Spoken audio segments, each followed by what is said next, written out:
Cable Bahamas has always been considered the innovator. People can have confidence in Cable Bahamas as a mobile operator because of our past history. We've proven to the Bahamian community that we are in fact able to manage additional services as a telecommunications company. Customers expect the best from Cable Bahamas. The technology that we bring is revolutionary technology because we know that the Bahamian public, they deserve it, and Cable Bahamas is here to bring it to them. We are ready. Turn us on. Bahamar CEO Sarkis Izmirlian speaks out. This as government reveals it won't be funding the developer's August payroll. Plus, a 17-year-old boy shot dead outside his home. We've got those stories and a whole lot more tonight. I'm Vonique Tude and NB12 starts now.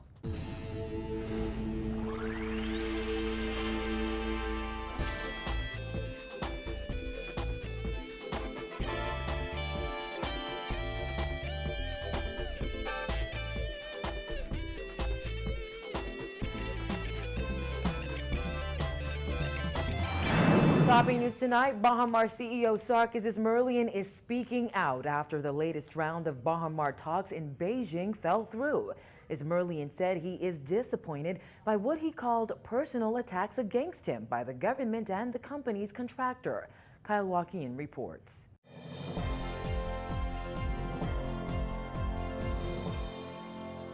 Izmirlian says he still has the utmost respect for the Prime Minister, as Christie was the one, he said, who understood the vision and allowed it to move forward.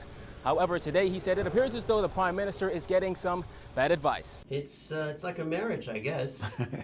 Some days you have good days, some days you have bad days. Right now I'm sleeping on the couch. And that's how Bahamar CEO Sarkis Izmirlian briefly described his relationship with Prime Minister Christie. The two had been at odds publicly since Bahamar filed for Chapter 11 bankruptcy June 29th. Izmirlian said he's willing to work with the Prime Minister and do everything within his power to ensure his relationship with the government of the Bahamas is a good one. Christie has already said the government was caught off guard by Bahamar's Chapter 11 filing in Delaware.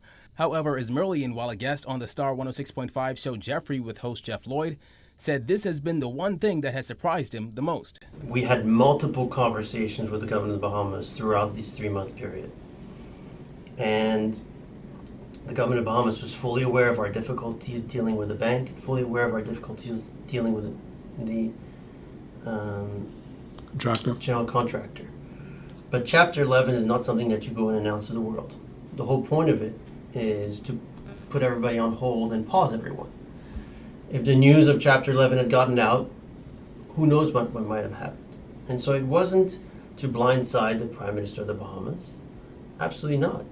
It was to allow us to do the things that would open Bahamar. Izmirlian went further, explaining his disappointment in the government. I don't think it's my place to comment on what other investors may think or may say. It's, the future will dictate how they feel about the actions of the government, and I think the voters of the Bahamas will decide how they feel about the actions of the government of the Bahamas. That's up to them to decide. All I can tell you is from my point of view, I've been disappointed by what I feel have been attacks, which have been personal in nature. I've been disappointed in what I believe are government actions which were squarely aimed at Bahamar, and if the government had applied equal pressures on all three parties, then probably we would have a deal by now. At one point, Christie released a statement questioning Izmirlian's mental state. The government delegation is expected back in Nassau any time now to meet with cabinet on the way forward. Bahamar CEO said he's had concerns about the contractor's performance for years now and that they've missed every deadline despite setting them themselves. It was those repeated failures, he said, that led Bahamar to where it is today. Izmirlian said over the past 18 months, he's written XM Bank 9 times, recommending that the contractor makes changes. However, he said those recommendations were never heeded. When asked how close they were to seeing an agreement, Izmirlian said not so close. He said the difference between now and last week is that a week ago, they were not so close but weren't making any progress. Now, he said, there is progress.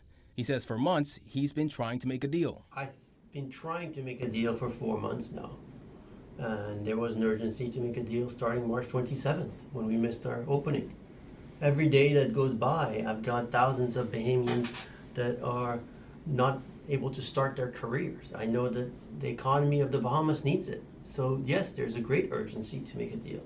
And unfortunately, the other parties have not felt that sense of urgency. And due to these delays, the cost of completing Baha Mar has gone from 300 million to now 400 million. And it will keep on going up unless we find a solution. When asked why he's seeking to have CCA removed as the contractor and have the work completed by Bahamian companies, Izmirlian said, "Because we need to complete Baha Mar, plain and simple."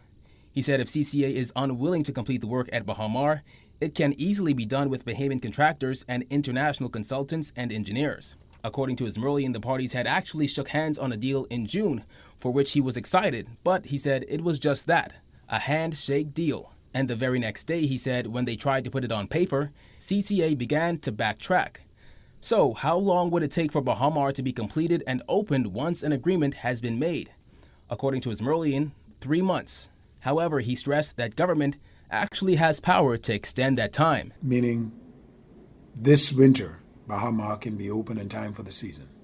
It can be, depending on the route that the government of the Bahamas takes and the route that our partners take. It's absolutely possible for Baha Mar to open in time for the Christmas season. But that window is closing very rapidly, and legal maneuvers that the government has undertaken will only lead to delay that. The government is now seeking to have the project go into liquidation. It is unclear how long that process could take.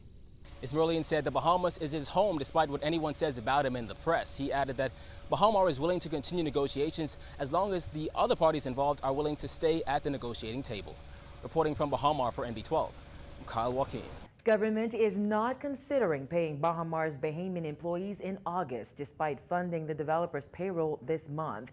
That's according to State Minister for Legal Affairs Damian Gomez. However, he said officials are waiting to see what happens over the next few days. Dana Smith has that angle. I don't want to get into anything else, but we'll see what happens over the next couple of days. No. Gomez offered a firm no when asked if funding the Baha Mar payroll once more is under consideration at this time. His comments come as Beijing negotiations to get the resort open seem to be going nowhere, leaving the more than 2,000 employees at Baha Mar to remain in a precarious, uncertain position. Government paid out millions of dollars earlier this month to fund July's payroll for Bahamians. At the time, Attorney General Allison Maynard Gibson said Baha Mar employees should not be used as pawns, but would not be nailed down as to how long government would pay the employees. Asked about this latest development today, the F&M's deputy leader, Peter Turnquist, expressed his support. The F&M deputy leader said although he has sympathy for the thousands of Baha Mar employees, he doesn't think government should continue funding the payroll, explaining government can't bail out everybody. Well, I think this is a very interesting question because I think all of us feel terribly for the employees at Baha Mar. These are young people, many of them, who took a leap and believed in this project and had based their career around being at Baha Mar, truly bought into the vision of the developers and the Baha Mar nation as they call themselves. And so we truly do feel for them. However, there are any number of organizations in this country that have failed, leaving employees sometimes without even getting what's due to them in terms of their severance payments. We as a government cannot bail out everybody. And certainly, Turnquist added, he has his own reservations about government bailing out a foreign-owned entity. He said there are plenty of people in the Bahamas who lost their jobs and are losing their homes or don't have enough food to eat or can't afford electricity. What about them? Government said it funded the Baha Mar payroll this month using a portion of the money it owes the developer for the rerouted West Bay Street. Turnquist said although he finds that interesting, he doesn't think government should dictate to Baha Mar how to spend any money government may owe the resort. I don't know that it makes any difference because, quite frankly, I think it's interesting that after however many years of wrangling over this road improvement work, They just now want to pay this money up, supposedly because of this salary issue. Listen, either we owe the people the money or we don't. I don't think it makes any difference, quite frankly. If we owed them the money, we owed them the money. And we cannot dictate to that private entity how they spend that money. Reporting for NB12, I'm Dana Smith. Baha Mar CEO Sarkis Izmirlian's request for government to guarantee Baha Mar financing is not even worthy of a response, according to Damian Gomez. His comments come one day after government said in a statement Izmirlian proposed that the government provide China Exim Bank with a sovereign guarantee of up to $175 million in place of any guarantee by the developer's contractor. What do you think? Well, it was not even worthy of a response. Gomez said Izmirlian's request is somewhat strange. Well, you've seen the Attorney General's and the Prime Minister's statement, and it appears to us that requesting us to guarantee the loan is somewhat strange. From the crime beat, a 17-year-old boy was shot and killed near his home on Padolio Street off Robinson Road Tuesday afternoon. Head of the Central Detective Unit, Chief Superintendent Paul Roll said the teen and his 19-year-old brother were walking home when two gunmen began firing shots in their direction. As they got into their yard, two males emerged from property opposite, both armed with handguns, and began discharging shots in the direction of the males. Rose said police have no motive at this time, but appealed to the public for information.